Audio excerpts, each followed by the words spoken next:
All right, man. The Spurs go up 2-1. The Knicks take a 3-0 lead on Philly. And we got to go right to Wemby because that felt like an all-time two-way performance by Wemby where, I mean, just in the fourth quarter alone, some of the baskets. He's playing volleyball with himself over Randall for a putback. He's making a three versus Gobert, who gets screened from Castle off the ball. He's hitting Gobert with, a crossover into a spin, into a fading two or whatever that Rudy's just got no shot of contesting.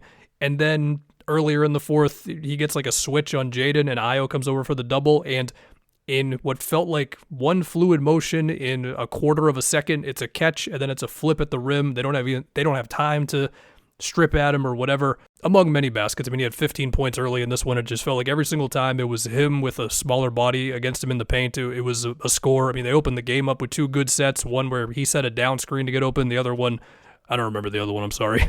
He also made a pick and pop three that they were like, go ahead, man. I mean, just countering any type of defense you want to put on him. Is it a big guy? Is it a smaller guy? Are we crowding him? Whatever play type we need, he can get it for us. And then defensively, I mean, it's just so many kickouts. It is so many driving kicks on driving kicks as you just search for something. And it felt like the Wolves were very dialed in on corner threes because, at least sometimes Wemby's helping off of the dude in the corner. And even then, like, you've got plays where, like, Randall will be in the corner and then it's a skip from, let's say, Ant to him. He'll drive and then he'll just stop in his tracks, turn around, throw it to Jaden, who is now replaced where Randall was in the corner, and we are just searching for something. And then you do have the times where guys challenge him, where, I mean, the one I have in my head the most was Io, who took just this exaggerated sweeping layup attempt with a big step beforehand because he just knows that the big dude is down there. Whenever somebody either takes us like a half a second longer than they normally do to get a layup off, or it's like way higher than usually a layup would be, that's how you know they're thinking about Wemby. They're always thinking about Wemby. And the Wolves tried things, right? Like they tried some Naz Reid as a ball handler with like screen actions with Gobert. I mean, Ant, he's kind of grinding his way to these points. Some of them are just tough jumpers or, like tough turnaround twos over Castle, or eventually he was able to get Castle on his back on a screen action, and it's a couple of floaters, or when Wemby's not in the game, he's able to get to the paint a little bit more, but even then it's still like floaters versus Cornet. I mean, Ant is making it work with his knees. Jaden screened for Ant, and then Jaden was able to get downhill because Wemby's playing off of Jaden. Just anything you can try to find, right? But yeah, it's crazy. And then Castle, Harper, Champagny, Keldon, they're all playing hard as well. I will say with the Wolves, there was a stretch in the fourth quarter where they had the timeout. It was a close game. And then they just proceeded to have like a few possessions where it's just like, what's going on right now? Like that one where it's like 14 seconds on the clock, Ant has the ball, and everybody's just looking at him. He's not really signaling for any sort of play call. I don't know if somebody was supposed to cut, somebody's supposed to flash a middle or whatever. I mean, they had a couple of plays where Jaden flashed middle after the double on Ant, so I don't know, maybe they were waiting for the double.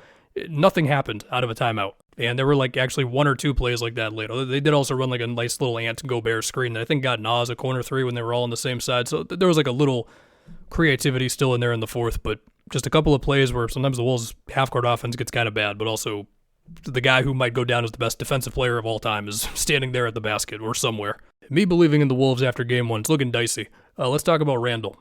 He actually did have a mini stretch in this one where he was getting fouls drawn versus Carter Bryant of all people, like actually one of the better perimeter defenders on the Spurs who's like physical and all that. Honestly, between Jaden being 5 for 22, where he is searching for those like 12-foot jumpers because a lot of time that's like your only option with Wemby down there, with him going 5 for 22 and Randall going 3 for 12 and Io 4 for 12, I'm like, how the hell did they not get blown out by 30 in this game? I think it was just because they had way more shot attempts because of offensive rebounds. Of course, there was the first like 7 minutes of the game where Wemby just cut off the entire basket and the crowd just felt so deflated. But then Ant makes some tough jumpers and whatever else. They made a game of it. I will say in the fourth quarter, there were 3 baskets that I think won't get looked at as much just because of the craziness of Wemby. Fox with a huge long two over, I want to say it was Randall. Castle with a great skip pass when Wemby was in the action, because he's going to draw the extra defender to Champagny for a 3, and then Harper making a mid-range where Gobert and Randall, they went to the same place. I think they both went to Fox, and so then he was open for a little bit. Also, I don't know why Randall just over-rotated on that one where Gobert had Wemby 1v1. I mean, anyway, Spurs look great. The Wolves, we will just see, man. NBA.com says the Wolves attempted 18 shots at the rim in this game, 25 in the paint, but not at the basket, so like free throw line jumper, floater type stuff. and also 16 mid-range jumpers as well. I mean, that's the Wemby effect.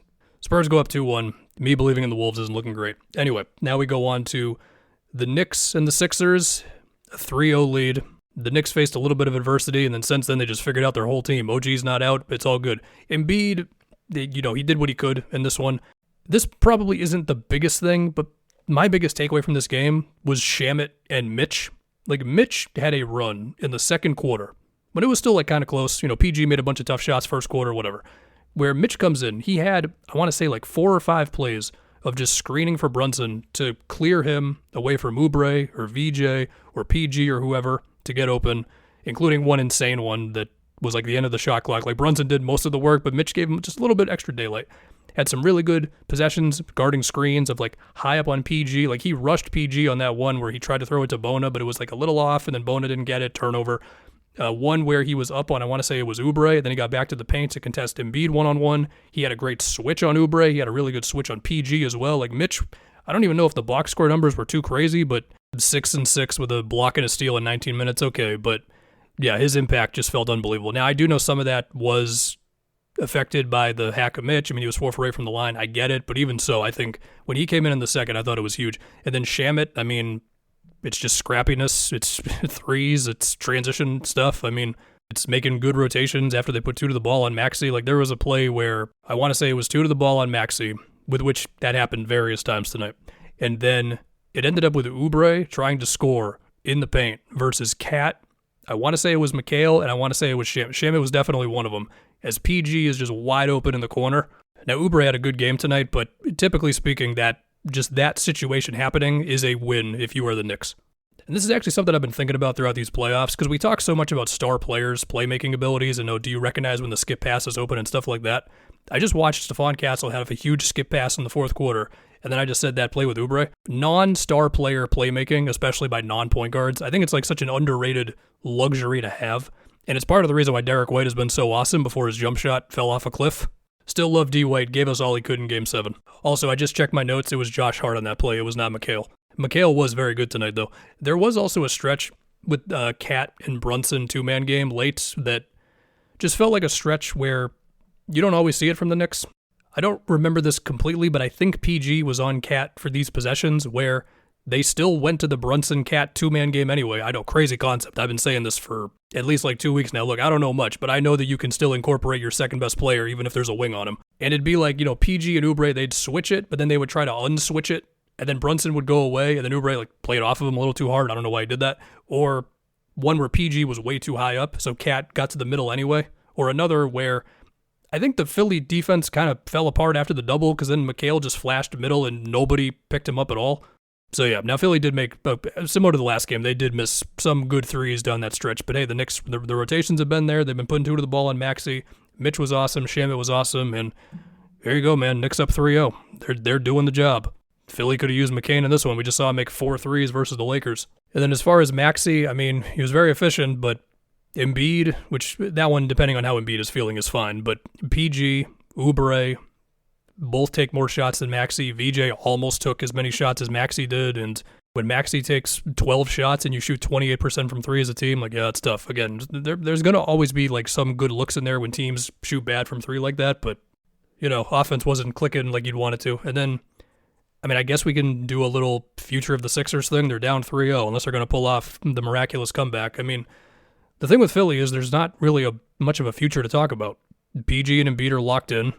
Maxey and VJ are your future. And then you got a bunch of dudes on smaller contracts. I don't know. They got to re-sign Oubre. He fits into a role player spot for him. So they can make moves on the margins, but PG and Embiid are PG and Embiid. You're just going to keep hoping for health there. And they've got their picks, so that's cool. This year they're picking only with the Rockets pick, but after that they've got their picks in the 2028 Clippers one. So, okay. Anyway, that's it for me, guys.